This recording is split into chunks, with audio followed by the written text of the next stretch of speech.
Gnosis, the three factors of the revolution of consciousness.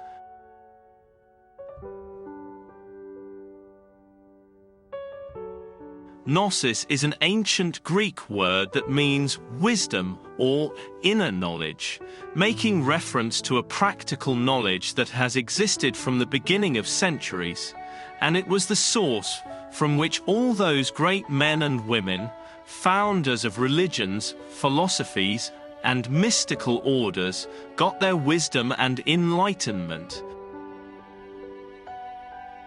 Without that knowledge, called Gnosis in some times of history, those great spiritual beings had not existed. In other words, it has existed from the beginning of time, a superior teaching, a Gnosis, a spiritual science, a practical knowledge, able to regenerate man and develop the inner faculties and the divine essence that any man or woman carries within. Whoever was worth of knowing that science and succeeded in putting it into practice became an initiate, a master of awakened consciousness. However, that science, that path was never taught openly, was never taught to everybody. It was taught in secret, in the mystic orders, in the ancient temples of mysteries, and only to the worthy ones, to the seekers of truth. Master Samael Weor wrote in one of his books, "Without wishing to hurt any delicate feelings, we must emphasize that venerable institutions exist within the cultural spiritual environment of contemporary humanity, that sincerely believe that they know the secret path, while nonetheless they do not.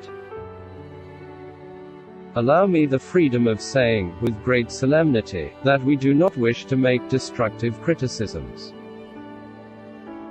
We emphasized nothing more, and this is not a crime. Obviously, because of simple, deep respect for our fellow men, we would never say anything against any mystical institution. Human beings cannot be criticized for not knowing something that has never been taught to them.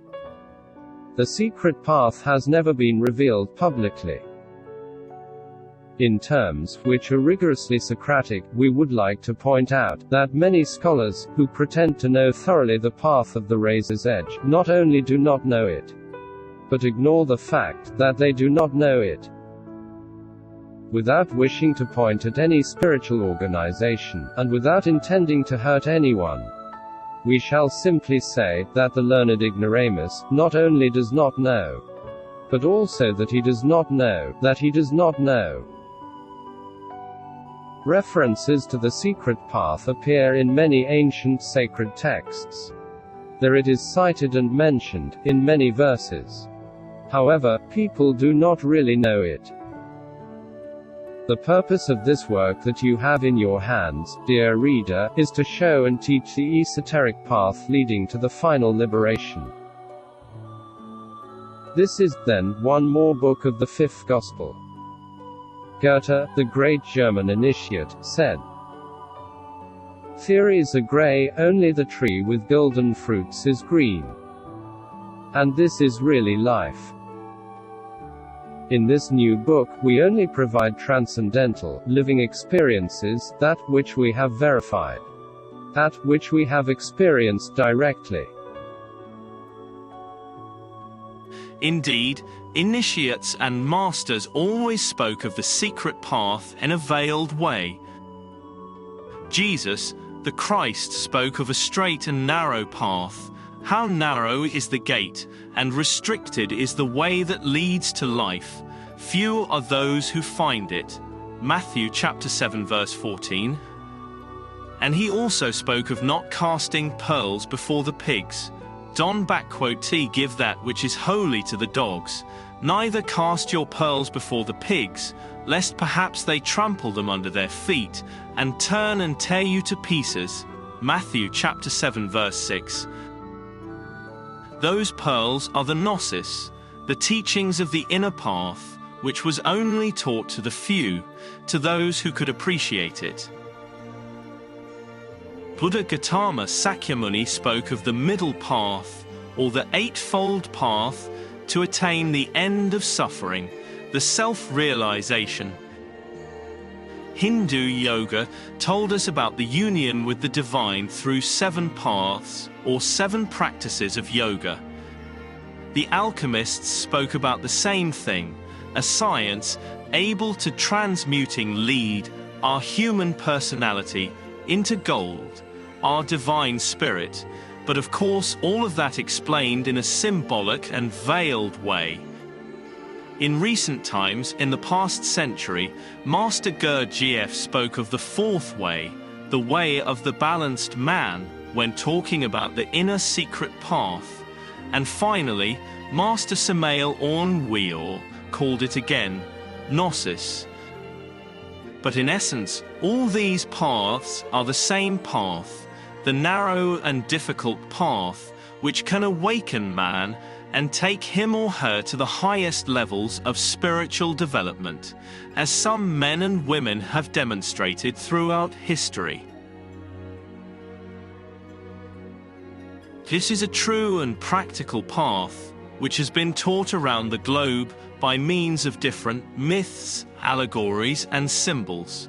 But as we said, it was only explained in detail to the few, to those who had showed many virtues, courage, and strong spiritual longings, and it was always taught in the strictest secrecy. However, since some centuries ago, things started to drastically change, because humanity started to fall, little by little, into vices, greed, selfishness, atheism, and materialism, until today, that people has completely lost the spiritual values, and humanity slides into the abyss of its own destruction.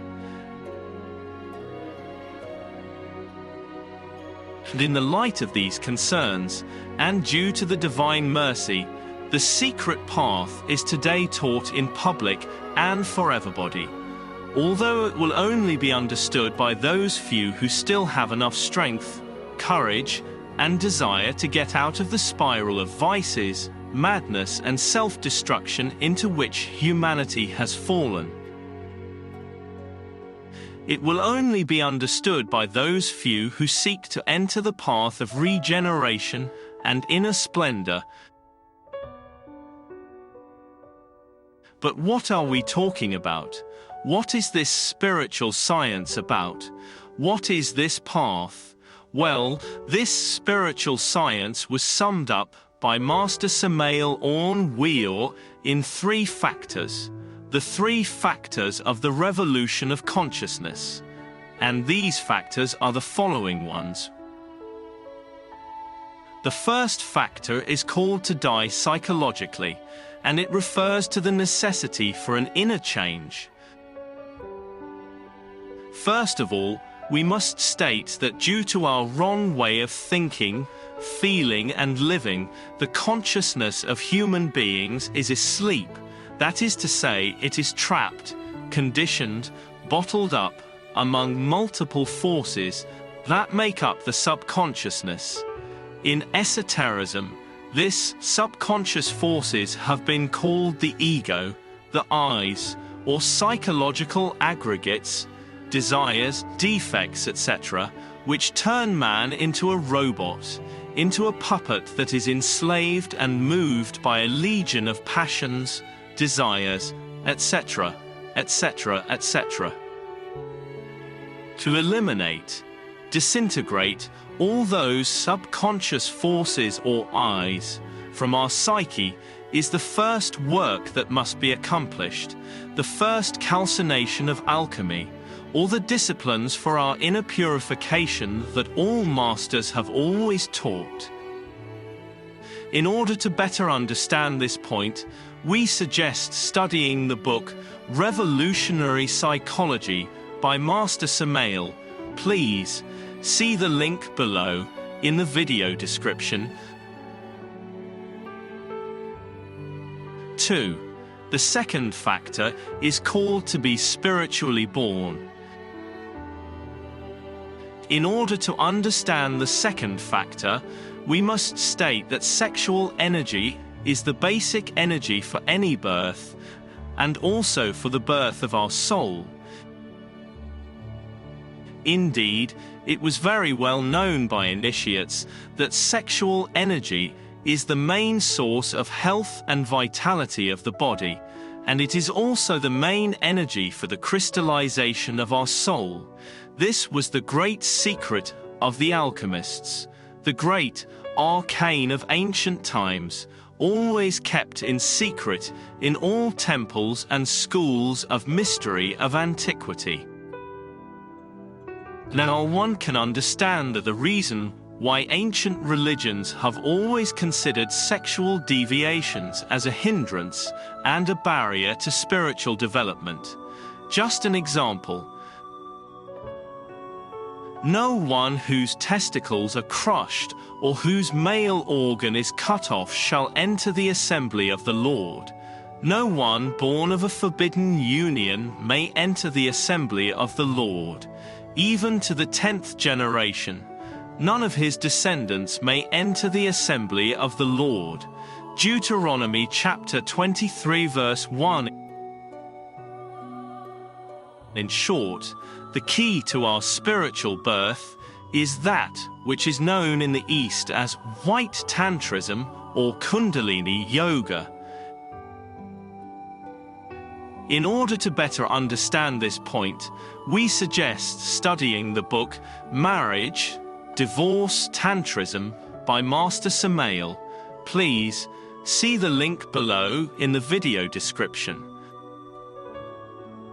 And the third factor of the revolution of consciousness is called sacrifice for humanity.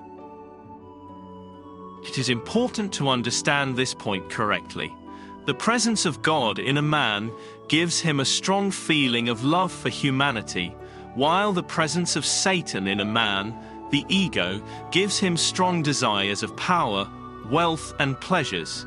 This is the reason why all true masters have sacrificed their own lives for the sake of humanity. All true masters have endured pains and sufferings for teaching humankind the path to happiness, the path that relinks us with our divine, spiritual, omniscient, and eternal essence, and takes us out of this vale of tears. Jesus said, "For whoever has, to him will be given, and he will have abundance. But whoever does not have, from him will be taken away even that which he has." Matthew chapter 13 verse 12. This is the law. If we want to be helped in the spiritual path, we have to help others. We have to sacrifice for others. This is the law. This is the karma. No one should expect to go ahead on this wonderful path if we are full of selfishness, just thinking in ourselves, forgetting about all those who cry out for a ray of light. Let's listen the words by Master Samael on Weor in his book, Revolutionary Psychology. If indeed we yearn for a radical change, then it is urgent to value the Gnostic esoteric work. It is indispensable to comprehend and appreciate it. It is indispensable to know how to love our fellow men, and to study Gnosis, and to take these teachings to all people. Otherwise, we will fall into egotism. If one dedicates himself to the esoteric work on oneself, but does not give these teachings to others, his inner progress becomes then very difficult due to lack of love for our fellow men. For whosoever gives, to him shall be given, and the more he gives, the more he shall receive. But whosoever gives not, from him shall be taken away even what he has. This is the law. Finally, to end this work, we want to encourage you, dear seeker of truth, to reflect and meditate on all these matters, because here is wisdom. we suggest you to patiently learn Gnosis and practice meditation, because this is an inner path, an inner seek, an inner awakening, until making contact with the inner spark that all human beings carry within. Whosoever has understanding, let him understand, because there is wisdom within.